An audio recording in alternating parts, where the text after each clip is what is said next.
دیکھیے جہاں تک اس فیملی کی بات ہے، کیونکہ میں آج جو شیخ مجیب الرحمان کے بیٹے ہیں سجیب واجد، ان کا انٹرویو دیکھ رہا تھا، تو انہوں نے یہی کہا کہ جی now she is 77 years old and she is done with Bangladesh. اس کا مطلب یہ ہے کہ اب انہوں نے اپنے سارے راستے بند کر دیے ہیں واپسی کے. اور ایک آئرنی یہ ہے کہ شیخ حسینہ اس قدر ڈکٹیٹوریل تھیں کہ انہوں نے عوامی لیگ میں کوئی سیکنڈ ٹیئر لیڈرشپ تیار نہیں کی. تو عوامی لیگ بنیادی طور پہ ایک فیملی پارٹی تھی، ڈائنیسٹک پارٹی، ایک ایٹیچیوڈ تھا. تو میرا نہیں خیال کہ اب شیخ حسینہ یا ان کی فیملی کے لیے کچھ رہ گیا بنگلہ دیش میں. اب سوال یہی پیدا ہوتا ہے کہ عوامی لیگ اپنے آپ کو کس طرح ری آرگنائز کرتی ہے، کون ان کے لیڈرز ہیں جو وہاں رہ جاتے ہیں، کیونکہ اس وقت تو عوامی لیگ کے خلاف بھی ایک بھرپور ایک سینٹیمنٹ پایا جاتا ہے بنگلہ دیش میں. تو آنے والے مہینوں میں پتہ چل جائے گا کہ عوامی لیگ کہاں کھڑی ہے. لیکن جہاں تک شیخ مجیب الرحمان کی فیملی کا تعلق ہے، میں نہیں دیکھ رہا کہ ان کے لیے اب کوئی سیاسی کریئر بنگلہ دیش میں رہ گیا ہے. اچھا سر، ایک اطلاع یہ بھی ملی کہ حسینہ واجد جانے سے پہلے ایک مواصلاتی خطاب جو ہے وہ ریکارڈ کروانا چاہتی تھی، لیکن انہیں اس کی بھی اجازت نہیں دی گئی. تو اس کی کیا وجہ ہو سکتی ہے؟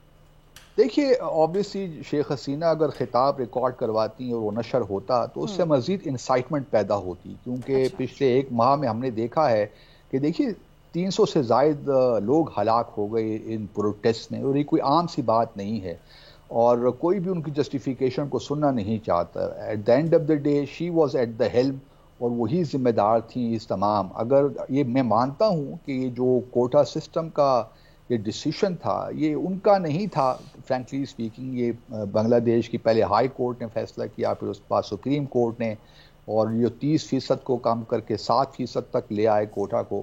لیکن وہ اگر چاہتی تو اس معاملے کو کنٹرول کر سکتی تھی. لیکن ایک طویل تاریخ ہے، کیونکہ ابھی جو حال میں انتخابات ہوئے جنوری میں بنگلہ دیش میں، اس میں ہم نے دیکھا کہ کس طرح ریگنگ ہوئی، میسو ریگنگ ہوئی.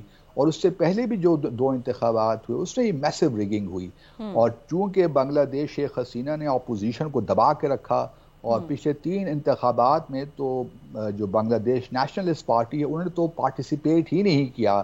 ان کا جو نقطہ نظر یہی تھا کہ یہ سارے الیکشنز رگڈ ہیں، فری اینڈ فیئر نہیں ہیں، تو انہیں پارٹیسپیٹ کرنے کا کوئی تک ہی نہیں بنتا. تو اس وجہ سے انہوں نے اپوزیشن کو جس طرح دبا کے رکھا، تو یہ بہت سے فیکٹرز تھے جو جمع ہو گئے. تو ان کی تقریر سے مزید انسائٹمنٹ پیدا ہوتی میرے خیال میں، اس لیے شاید ان کو اجازت نہیں دی گئی تقریر کرنے، خطاب کرنے کی. ٹھیک. اچھا سر، کچھ حلقوں میں یہ تاثر بھی پایا جا رہا ہے کہ شاید امریکی مداخلت ہوئی ہے، کیونکہ امریکہ جو ہے وہ بنگلہ دیش کے کچھ علاقوں میں اپنی کالونیز بنانا چاہتا تھا، اور اطلاعات تھی کہ حسینہ واجد سے فوجی اڈوں کے لیے جگہ بھی مانگی گئی تھی. اگر یہ تاثر درست ہے تو اس صورتحال کو کیسے دیکھتے ہیں آپ؟ جی ہاں بالکل آپ ٹھیک کہہ رہی ہیں، کیونکہ امریکہ کا انٹرسٹ تو تھا کہ سینٹ مارٹنز آئلینڈ جو ہیں وہ بنگلہ دیش ان کو دے. یہ ایک جزیرہ ہے جو میانمار اور بنگلہ دیش کے درمیان ہے، تو اس میں امریکہ کا انٹرسٹ تو یقیناً تھا.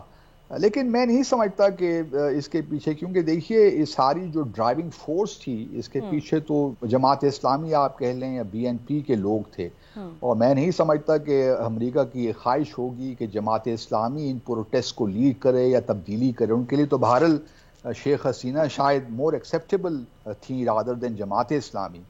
تو اس ایک موومنٹ چلی، اور یہ لاوا بڑے عرصے سے پک رہا تھا، یہ کوئی آل آف اے سڈن نہیں ہو گیا. کیونکہ پچھلے 3 جو ٹرمز تھیں 15 سالوں سے اگر آپ دیکھیے، اور جس طرح شیخ حسینہ نے ایک لحاظ سے بنگلہ دیش کی ساورنٹی گروی رکھوا دی تھی بھارت کے پاس، تو یہ سارا اس کا ایک پروسیس چلا اور یہاں تک آج اس نہج تک پہنچا.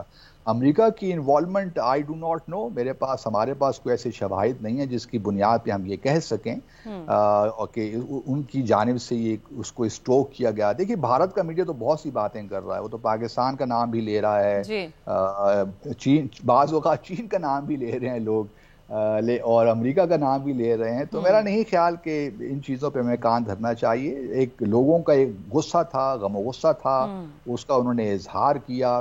کوٹا سسٹم جو کتنے عرصے سے چل رہا تھا، 30% دنیا بھر میں کہیں ہی نہیں ہوتا.